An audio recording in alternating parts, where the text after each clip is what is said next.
Sangat menarik untuk mengikuti bagaimana klub-klub papan atas Eropa memposisikan diri mereka musim panas ini. Dengan Haaland, Rodri, dan kemungkinan besar juga Phil Foden yang akan tersedia musim depan, setelah City kemungkinan besar terdegradasi. Barca adalah tim yang paling berambisi untuk mendatangkan Haaland dan Rodri musim panas mendatang. Petinggi Barca berpikir yang dapat membawa mereka kembali ke panggung dunia dan bersaing dengan Galacticos Real Madrid adalah Haaland dan Rodri. Sepertinya PSG, yang pada dasarnya adalah satu-satunya tim selain Barca yang bisa menjadi tujuan Haaland, justru mengincar Foden.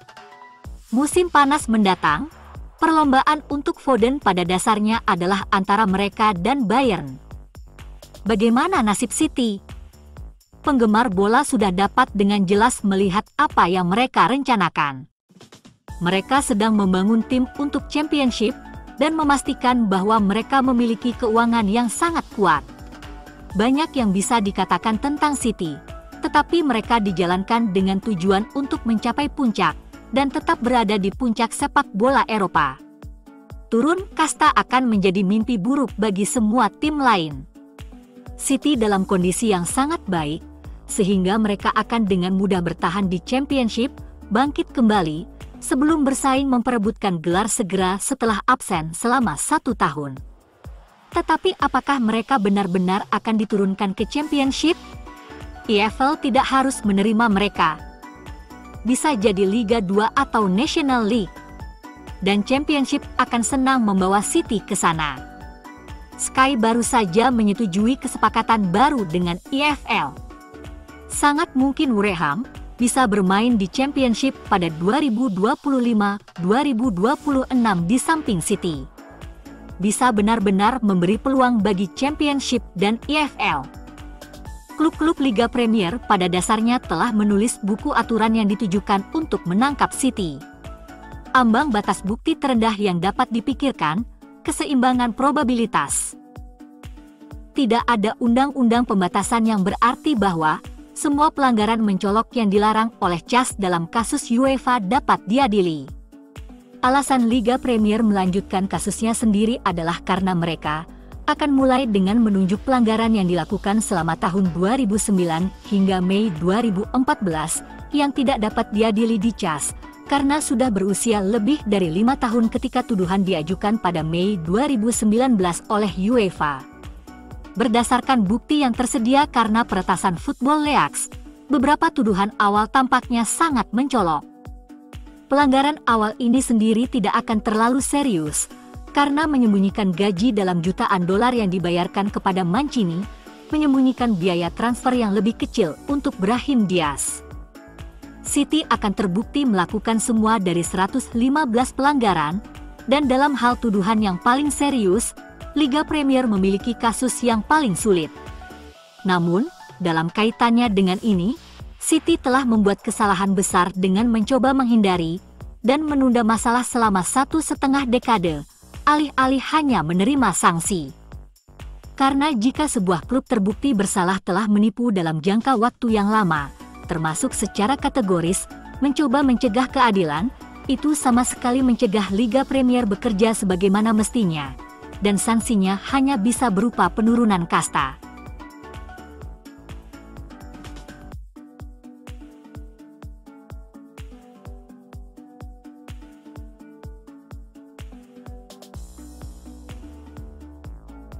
Pada hari terakhir bursa transfer, Chelsea menandatangani perjanjian pinjaman selama semusim untuk Jadon Sancho, yang mencakup kewajiban untuk membeli pemain sayap tersebut setelah masa pinjaman berakhir.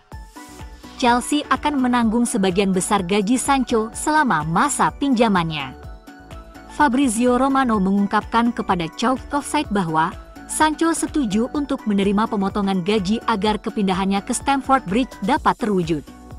Semuanya berawal dari sang pemain karena ia benar-benar ingin bergabung dengan Chelsea, itu adalah prioritasnya, dan memang benar bahwa sang pemain mengurangi gajinya untuk kepindahan ini, karena itu adalah satu-satunya cara untuk mewujudkannya.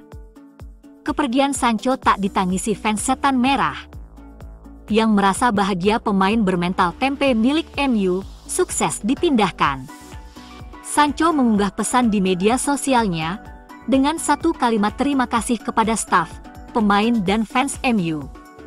Bandingkan dengan puisi 5 paragraf yang ditulisnya setelah meninggalkan Dortmund saat masa 6 bulan pinjaman berakhir.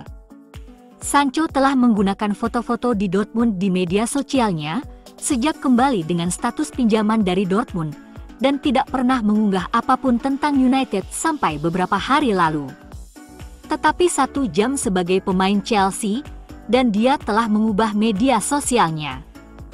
Pemain malas ini tak merasa bangga pernah bermain di MU.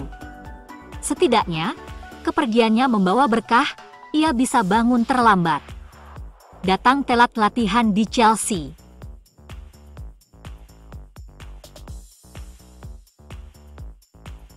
Kedatangan Manuel Ugarte dari Paris dikonfirmasi pada hari terakhir bursa transfer, sehingga ia tidak akan dapat tampil melawan Liverpool. Pemain yang direkrut di musim panas ini, yang datang dari Paris Saint-Germain mengenakan nomor 4 di ibu kota Prancis. Manchester United telah mengonfirmasi bahwa Manuel Ugarte akan mengenakan nomor 25 musim ini, nomor yang belum pernah dikenakannya sebelumnya untuk klub manapun. Ia hanya mengenakannya untuk Uruguay pada musim 2021-22. Nomor ini baru-baru ini dikenakan Jadon Sancho, yang memakainya sejak kedatangannya pada tahun 2021, karena Cristiano Ronaldo saat itu mengenakan nomor 7. Dengan demikian, 25 dipandang sebagai semacam kompromi oleh banyak penggemar. Karena angka 25 jika dijumlahkan akan menjadi 7 juga. United bergerak cepat dan langsung memberikannya kembali kepada pemain baru mereka dari Uruguay, mengirimkan pesan terakhir dan menutup masa jabatan Sancho di klub. Beberapa nama besar yang pernah mengenakan nomor ini adalah Antonio Valencia, Quinton Fortune, Jordi Cruyff, dan Danny Simpson.